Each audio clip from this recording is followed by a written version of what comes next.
I had kind of hints of pain when I was a teenager. And then again in my undergrad, it kind of progressively got worse. I couldn't manage the practice load anymore. I was doing chamber music. I was, of course, playing my solo piano repertoire. I was playing concerti, picking up a few collaborative gigs on the side.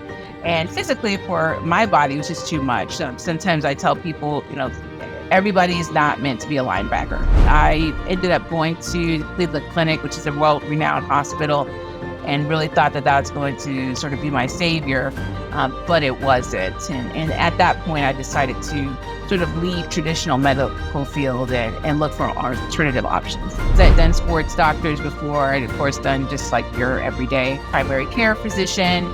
And I've taken lots of ibuprofen and other things. And because I think what really kind of made me think maybe I need to do something else was because it was progressively getting worse. It wasn't like always the same. I mean, I could tell, from age 14 or whatever till about 24, every time I take off, I need to take off more time. Actually, I think when you grieve something, then you realize that something new can grow. But it's really hard to let go. And I understand that, if you have an expectation and if you're in an institutional space where they keep preaching the same expectation, it can be hard to think differently. Maybe definitely in my early 20s, that was sort of a dream of mine to be able to play competitively. But I realized obviously at 28, 29, 30, that wasn't going to happen.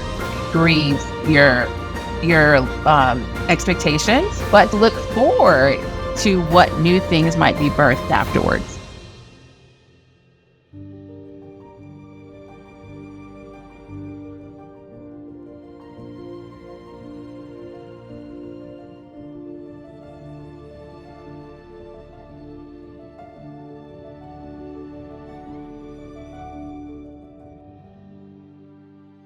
Hey, welcome back, everybody, to the show. Today's guest is a world-renowned concert artist, concert pianist, speaker, and educator. She hails from the University of Memphis and comes very highly recommended by some former guests of the show. I'm really excited to hear more of her story with injury and what she has been able to make of that experience in her life and in the lives of her students. So Artina McCain, thank you so much for being here. It's a pleasure. I'm happy to share my story with all of you. And we were talking a little bit before about your experience, and it seems like a lot of people with their injuries, a lot of them experience them at first during their collegiate or their education experience in the music sphere. And so just kind of go into your experience with injury. I do understand that it started during your master's degree was the brunt of it, right? Yeah. I think these little cues happen when we're very quite young. I had kind of hints of pain when I was a teenager, and then again in my undergrad, it kind of progressively got worse. But when I got to my graduate degree, because I was practicing so many hours a day, I was at a music conservatory, 6 to 8 hours a day, which I now don't recommend to my students for lots of reasons. But I couldn't manage the practice load anymore. I was doing chamber music. I was, of course, playing my solo piano repertoire. I was playing concerti, picking up a few collaborative gigs on the side. And physically for my body, it was just too much. Sometimes I tell people, everybody's not meant to be a linebacker. If I get hit, I'm going That's down. so good. But as musicians, I mean, I don't think that we think about our bodies like that we're not all built exactly the same and we can't physically all do the same things. Or maybe if we want to, we need to do some training or something. So that's kind of when it went downhill, for a better word. I ended up going to Cleveland Clinic, which is a world-renowned hospital, and really thought that was going to sort of be my savior. But it wasn't. And at that point, I decided to sort of leave traditional medical field and look for alternative options. Can you go into what also a little bit more into that decision? Because we were talking before, it had been a while that you were trying all these traditional options, including the what would we call it? The take a day off and pop an ibuprofen approach. Oh, yes. And I went through that phase myself, and it didn't, it's a Band-Aid, if that. And so what helped you realize that, okay, listen, I need to really start exploring other options as far as like treatment goes? Yeah. So after I went to they had sort of like a performing arts clinic there in Cleveland at the Cleveland Clinic. And, they were servicing the orchestra and I was really excited about that. But I had already done a few things. I'd done sports doctors before. I'd, of course, done just like your everyday primary care physician. And I'd taken lots of ibuprofen and other things. And because I think what really kind of made me think maybe I need to do something else was because it was progressively getting worse. It wasn't like always the same. I mean, I could tell, from age 14 or whatever till about 24, you know, every time I take off, I need to take off more time. Like these methods are not working. I mean, if they were, I should be getting less time, right? And so at that point, I really was interested in going to what I thought what might be the root of the issue versus just continuing to put band-aids on it. And that you bring up another interesting point, because I feel like, especially young musicians, we aren't great at recognizing pain or the different types of pain, right? And so there's obviously fatigue that just comes from working those fine motor muscles, right? We're athletes of small muscles, basically. And that brings its own level of stress to our body. But then there is that next level where injury comes into play. And I think in most cases, whenever you're feeling that pain and stress, that's a sign that something's off, right? Something's not working. And so in addition to your, like you were saying that this pain was kind of going throughout your whole body, right? Was that how it was going right from the get-go and it just got progressively worse? Or did you notice it starting in a certain place and then just kind of moving throughout your body as you kind of kept moving forward and pushing forward? Yes. Well, life is not a monolith. So, I was having these pains in piano, but other things were happening to me in my life as well. So, I ended up being in 2 car accidents, and that contributed to pain, right? Big And time, yeah. yeah. And then I actually got diagnosed at the same time that I was having these piano problems or piano related injuries, patellofemoral syndrome, which is really, I guess, like an unfortunate thing that happens in women. And then I also got diagnosed with plantar fasciitis, which is like in the feet. Athletes get it a lot. I guess Yeah. if you run or something like that, which I really wasn't doing that much, but I got both of those. So those were, my knee pain, foot pain, car accident pain for the neck. And so I think as musicians, or a lot of musicians, they sort of isolate like, oh, your hands hurt, or your lips if you're depending on what instrument you play. But all of it's connected, like the fact that Yeah. I had 2 car accidents doesn't help with the fact that I'm having problems at the piano, nor does it help for my feet to be hurting either. So there were a lot of pains in my body at this time. And now I know that they were all contributing. At the time, maybe I thought they were isolated events. Yeah. I mean, lots of musicians in history have gone through car accidents and had that be the crux of their playing injury.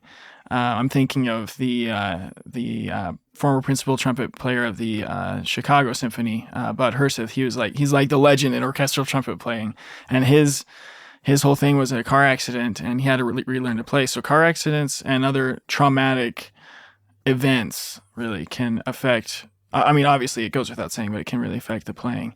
I want to also kind of go into more of the mental game that kind of contributes to injury, because for me personally, what led to my injury was a less helpful representation, or at least perspective for me, of my progress as a musician, and that led me to kind of push myself where my body couldn't go.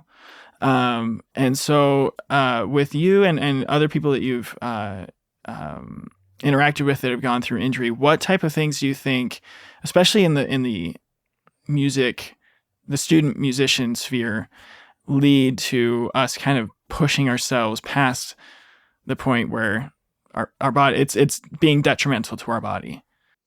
I think that we're probably very competitive in nature, especially when you're at school and you're, trying to learn and glean as much as you can from your teachers and your peers. At least that for me, I think that was something that it was, especially being in a conservatory environment, I mean, piano is like a very competitive instrument anyways, or like a violinist or sopranos or something like that, tenors. And so I think just trying to be top of game can sometimes lead you to doing more than you actually physically are able. And you tell yourself you can keep going because you want to, but it's not necessarily the best choice. And we feel like we're going to be losing out on our progress, right? Hmm. We're not going to be growing if we're injured, which Right. is a huge fallacy in my opinion. Um, the other thing that you mentioned that I really I'm grateful that you touched on was the fact that when you got to this conservatory, you had all these things going on, all these different playing opportunities, and something that the research is starting to show is that people who I don't know what your experience has been, but definitely for me, people who come from smaller programs tend to overwork themselves once they get to college because they now have all these opportunities and they feel like they have to take all of them or they want to take all of them, right? For me, the analogy I always use for myself was like I was a kid in a candy store. I just wanted to get it all. And while we have to wear multiple hats as musicians and be able to do different things, what have you learned from your injury and also in your career about maybe taking a different approach, but still needing like understanding that you do have to wear those multiple hats and get those different experiences? Because if we don't look at that the right way, that can lead to further injury. You know what I mean? Yeah. Like you mean as a student, like kind of how to not overdo it. Yeah. Yeah. Yeah. I mean, looking back, I mean, now that I'm like on the other side in a different place in my career, of course I can say, yeah, you shouldn't do that. It'll all turn out Sure. great. But at the time, um, you don't actually know what's going to happen to you, right? You don't actually know if you'll get a job or if you'll get some other opportunities or if you'll learn how to do chamber music or whatever it is that you want to do. So it's difficult. I think that looking backwards, the best thing that could have happened to me really is to have a mentor who you can talk to and bounce ideas off of and say, hey, do you think I'm doing too much? And that they can encourage your strengths. I'm not going to say I didn't have that, but definitely the conversation of injury was not something people talked about all the time. And, it's kind of like oh gosh, you've got leprosy or something like that. So Yeah. Right. I don't even know. I don't know if I would have, talked. I did end up talking about it, of course, after I got injured, but before when I was kind of going downward in this spiral of practicing too much, I don't even know if I would have approached any mentor figure and said, hey, do you think this is too much? Yeah. I mean, I remember having those conversations and still not backing down. I remember specifically having one lesson where I said, do you feel like I'm overloading myself? And he said, yes. And I just kept going, Right. I felt that pressure. I felt that pressure to, be, have my hand in all those different cookie jars um, it's a thing that I don't know if there's necessarily an antidote for, but I definitely think there's a perspective change or mindset shift that can happen to help us be able to move through that in a more healthy way. Yeah. I think, how has your view of progress in general changed because of your injury? You mean how to progress or how I How, progress? well, how to progress as a musician? Oh yeah, well that changed a lot. So I think before, as I mentioned, I was practicing, 6 to 8 hours a day, and that was kind of the norm for me back then, and probably most students and people at conservatory. But now what I do, and I take a lot of concerts, and I don't ever practice 6 to 8 hours a day. I mean, one, because life will not let me, but score study and listening and absorbing by observation have become really powerful practice techniques. And I don't think that, you can totally give up the need to go through exercises and do things like that at a certain point in life. But I think at the time there was not enough information that there are other ways to learn stuff besides sitting at the instrument and actually, playing it because of the overuse. And again, it depends on your body. But if you discover that, for whatever reason, physically you cannot sit there for whatever amount of time, you have to have other options. Yeah. It's a really important principle for me. It's the thing that really got me was the repetition is a great thing, but there's many different ways to repeat something to make it stick. Exactly. It's not just bashing for me. It's not bashing my face against a mouthpiece to make it stick. It's all those other mental games, and there's a lot of really cool studies that are coming out because of that. So I want to also get back into your recovery, like what that journey was like for you. You had mentioned kind of a groundbreaking, I don't know how new it was or whatever, but if you want to kind of go into like what really helped you get back and what it was, and then go from there. Yeah. So after I finished my master's degree, I was really down because I had popped so many ibuprofens, as you said, and the pain still was coming through. And so I took some time off of school. I think that's really healthy. Just kind of think about, do I really still want to do piano? So there are other career options. And I did a lot of alternative techniques, things that are still popular, I believe, like Alexander technique and um, therapy, like massage therapy and other things for the body. And I got some relief from those things. And so I started to say, okay, well, maybe I'll, doctors would say, well, kind of ease back into it, go to 10 to 20. So I decided I would do that and see if I could get some more practice time. I wasn't necessarily looking for 6 to 8, but I wanted something. So I started a doctorate program, and you don't have to play so much that first year. So it's just, again, still trying to build up my time. I had to do jury, but no major recital or anything like that. So it was kind of easy to hide. So after the first year of my doctorate, I started playing in church, and I thought, okay, I'm just stepping it up. And that's really where I had kind of the second injury, but also led to my recovery. I just couldn't get through the service. And, I know piano and church go together, but maybe not all instruments play in church as much. But they probably don't think of church music as like the most difficult music you can play, even if you've never played in church before. And it was a band, so I wasn't even like caring. So, I wasn't playing like a Rachmaninoff concerto. So it was really upsetting, actually, because you think you're going to enter yourself on like, oh, it's playing high notes, if you're a trumpet or something. But no, I was playing, 1, 4, 5 chords, things like that. So it just shows you the level of sensitivity and how the breakdown had happened over all those years that I couldn't even do like 3 note chords and, not injure myself anymore. So at that point, I kind of last ditch effort on another alternative technique called muscle activation techniques. There's a world renowned practice in Austin, Texas, and I actually still get treated to them this day.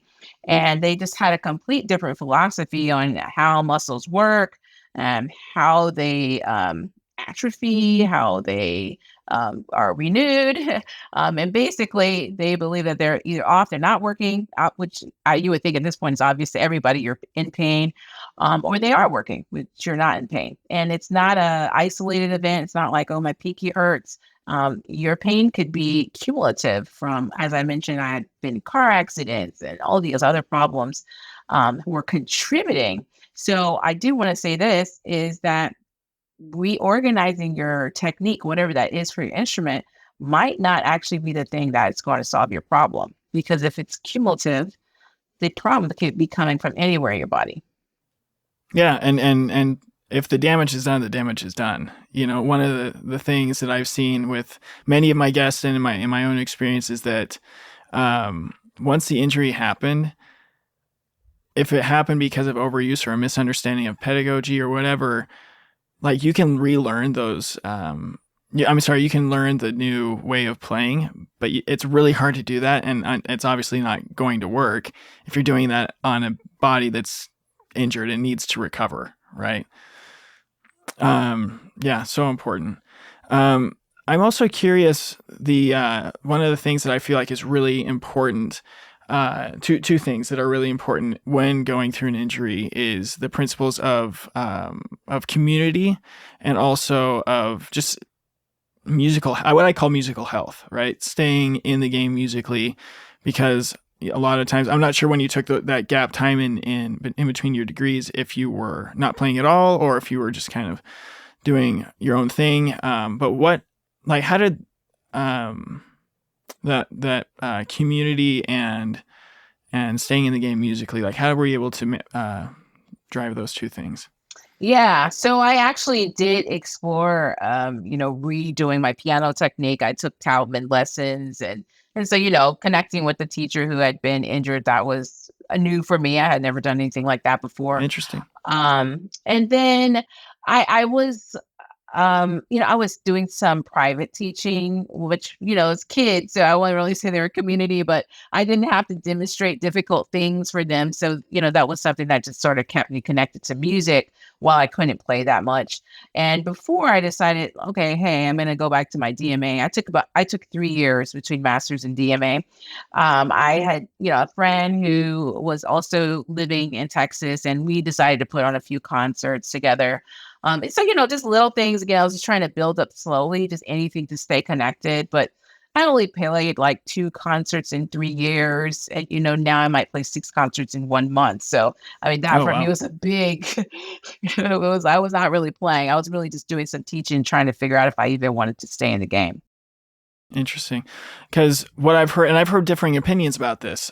Some people that have gone through injury, or who advise people who are going through injury, as they say, avoid teaching because it's very demonstrative, however you pronounce it. I got you. And usually that's how it's done. And then some people say, do as much as you can because of that principle of staying in the game and keeping yourself in a place where you feel like you're contributing to your musical community or to yourself musically. Do you have, like, looking back on that time, do you feel like you would have done it differently or from a teaching standpoint, or was that still like a very beneficial thing for you, even for your health? Yeah, I mean, I think it's probably a personal decision. Yeah, I totally. always wanted to be in music. So I was never one of those people that had a plan B. So I was like, okay, I got this plan A, but I can't play. So what else can I do? Well, teaching is connected to music. So for me, it still never occurred to me to go and try to do something else. I was like, well, I'm going to teach. I don't have to play. I can teach. But maybe other people have always had a plan B in their head, and music's always been sort of like, if I can make it, and then they go to their plan B, and then maybe later they come back on music. But probably different people have different paths. Yeah, definitely. That's the disclaimer of of the show, is like everyone's got their own experience, right? The other thing is with our identity as musicians, right? For especially for student musicians, where that is the bulk of their day, and they identify very deeply with that. I'm curious if you may have, like, if say this injury had happened at a different part of your career, if you hadn't been a student at the time, how do you feel like you would have reacted differently, or if you would have reacted the same, or gone down the same or similar paths? How do you feel like that would have been different? I'm just curious because my injury happened during school, Yeah, mine did too. Actually, that's a really good question because I've never thought about what if it happened later. I don't know. I mean, maybe I'm happy it happened during school, actually, because nobody knew who I was. I've not really done anything. So if I change and I was something else right now, no, none of you would even know. So maybe in a way that's kind of a comforting thing that it happens at the beginning of your career, because you can explore and it's not so public. I mean, for me, I have known, people who are mid-career or very visible have an injury, and it's devastating because, I mean, they lose their income. I mean, I was already poor, so, I didn't lose any income. Can't take what's not there, right? Exactly.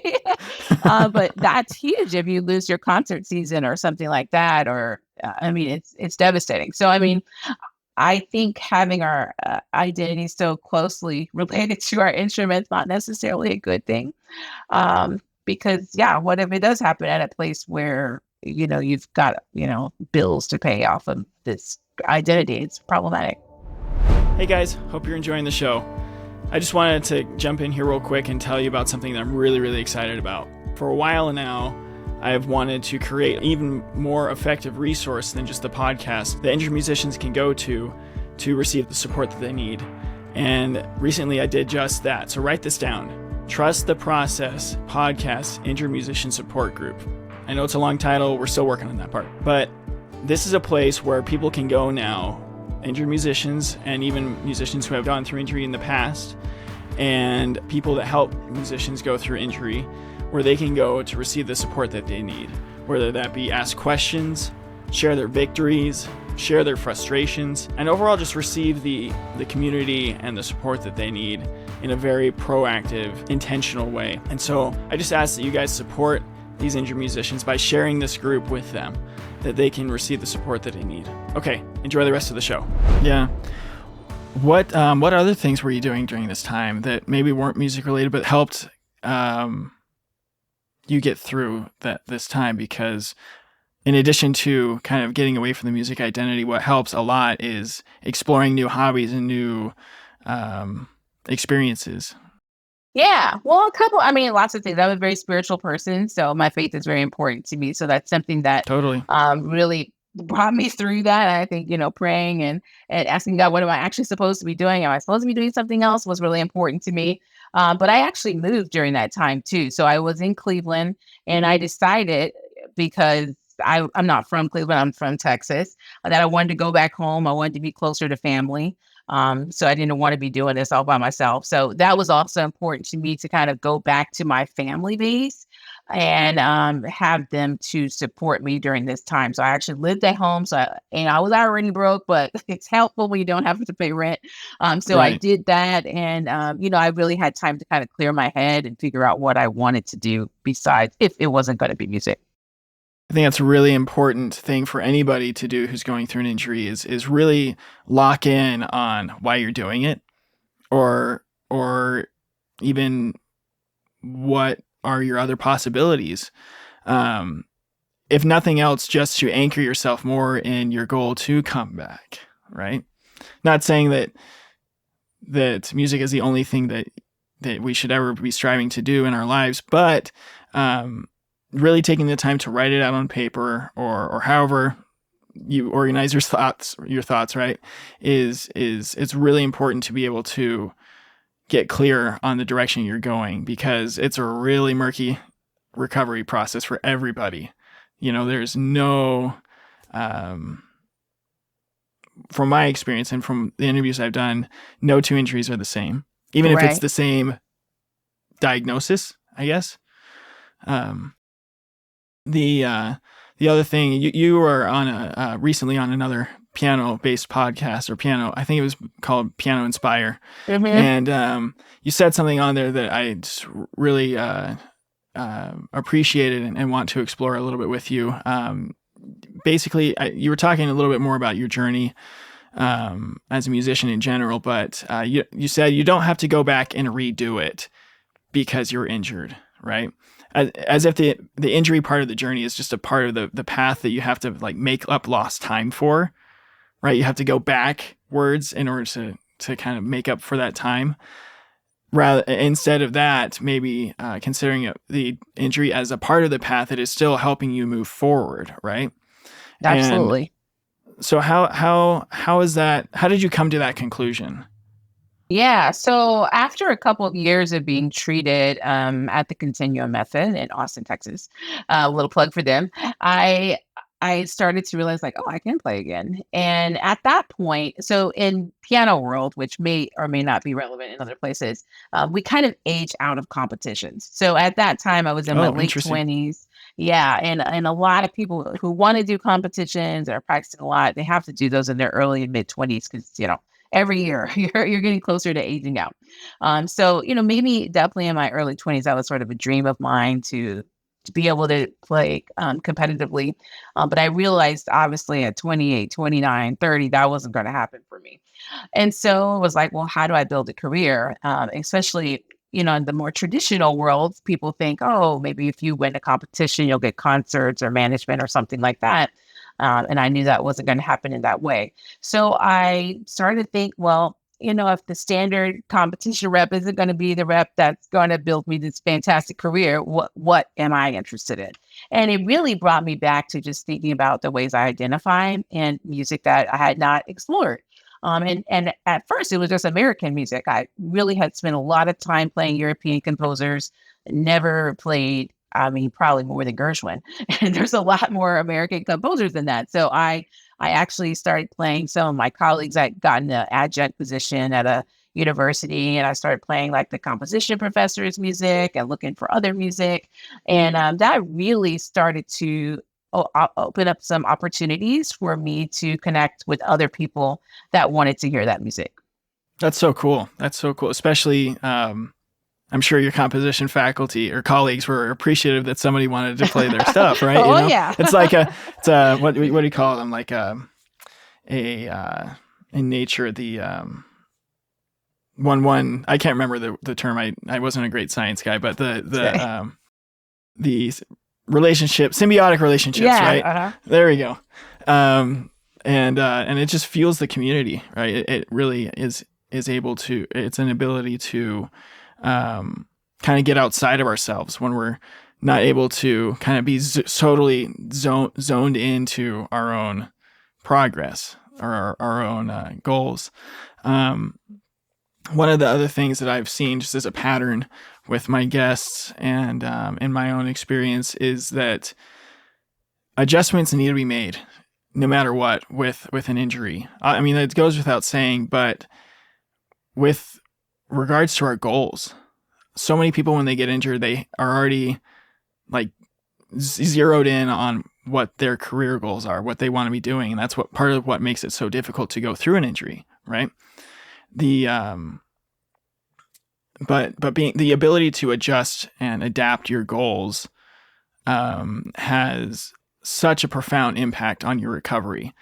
Because if we get injured and we don't change our number one goal, like if that for me it was like, I'm going to go to grad school right after this, I'm going to get a such degree at this time, it's not going to really allow us to heal.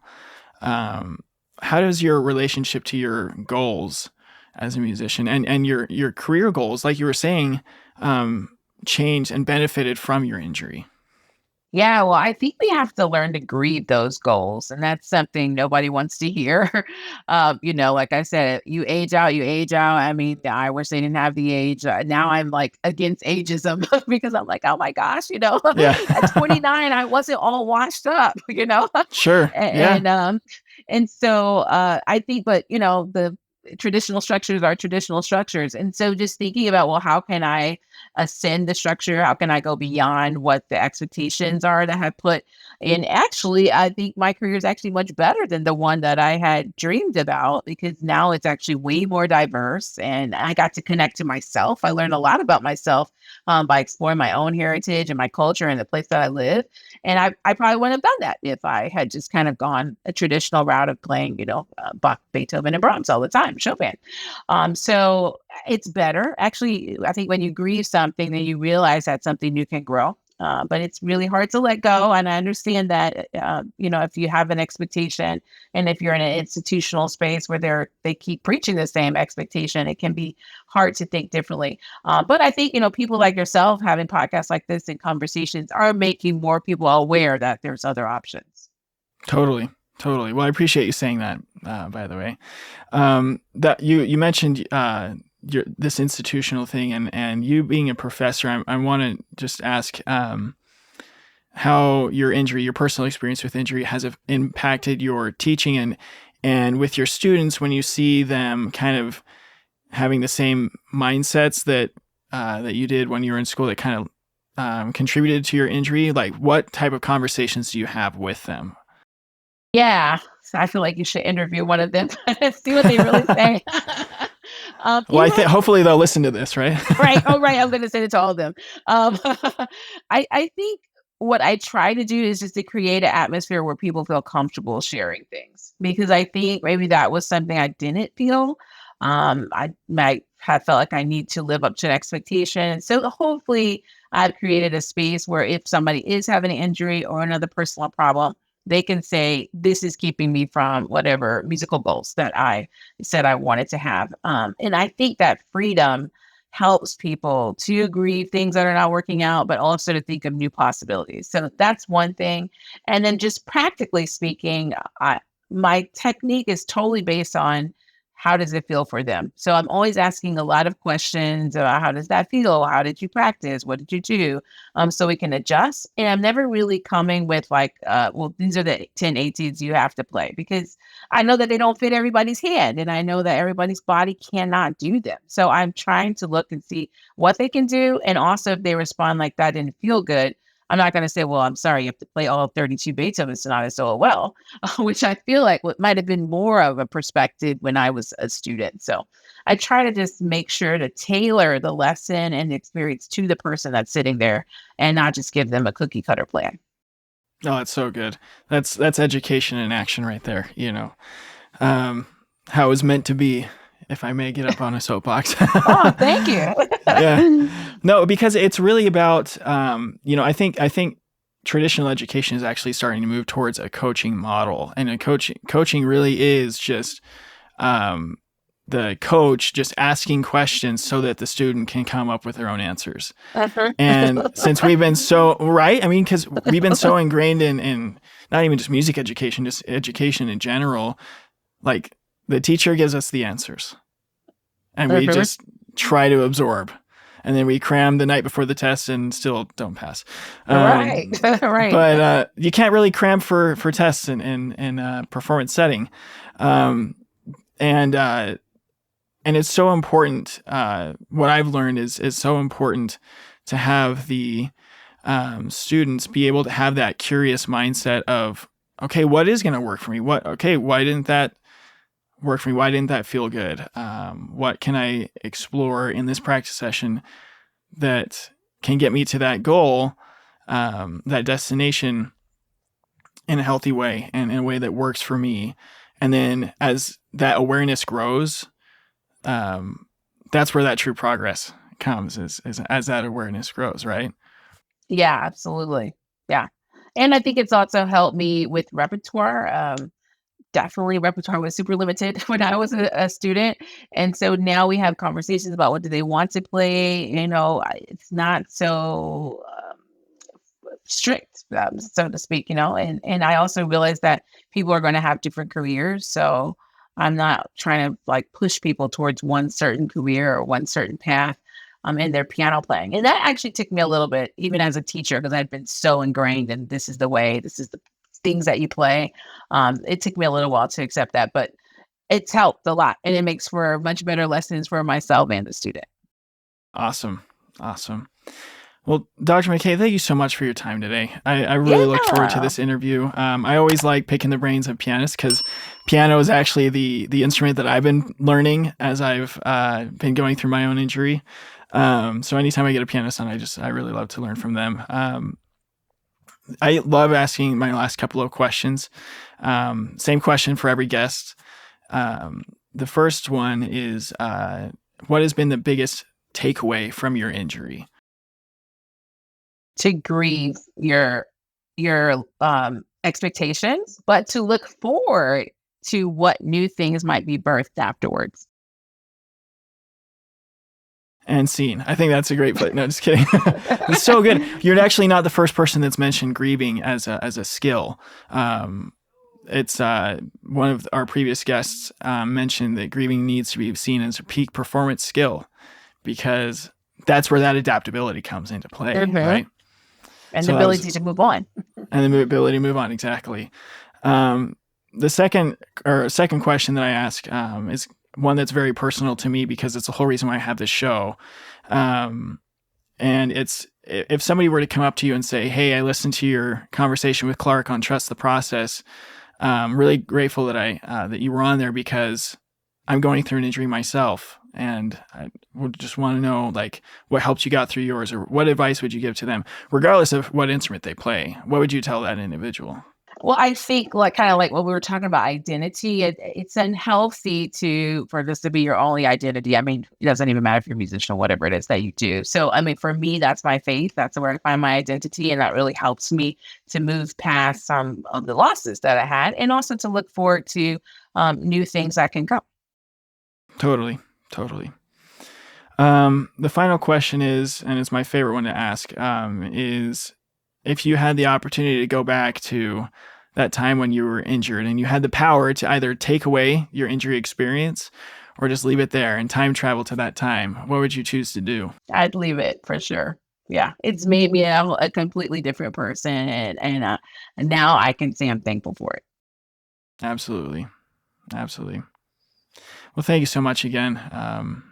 And we'll just see how things go in our progression, right?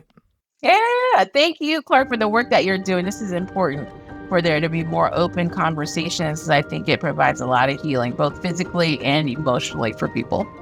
Absolutely. Well, I appreciate you saying that. To everyone out there in podcast land, thanks for joining us, and keep on keeping on and keep trusting the process. Hey, before you go, we need your help with something real quick. Somewhere out there, there's a musician who is going through an injury or just a tough time. There may even be an educator with a student in that situation that they don't know how to help. We need your help in getting this message to them. Would you do them the favor of sharing this episode on your socials and with your friends? Also, cliche that it may have become, leaving a rating and a review actually does help people find us, not just boost our ego. So would you take a quick second and leave us a review so that musician can find us more easily? If you want to reach out to me personally, I would love to hear from you. Just look for the Send Us a Text Message button in the show notes of the episode. You can do that on any episode on your chosen podcast platform except YouTube. If you have a suggestion for a guest or topic to cover, shoot me an email at trustprocesspodcast@gmail.com or send me a message on Facebook or Instagram. I want to extend another heartfelt thanks to my team, without which this podcast would not be able to happen. Thanks to Daniel Baldwin, our audio engineer, Kevin West, our music and sound effects coordinator, and Dana Lovell, our promotional materials coordinator. So to all of you out there in podcast land, keep on keeping on and trust the process.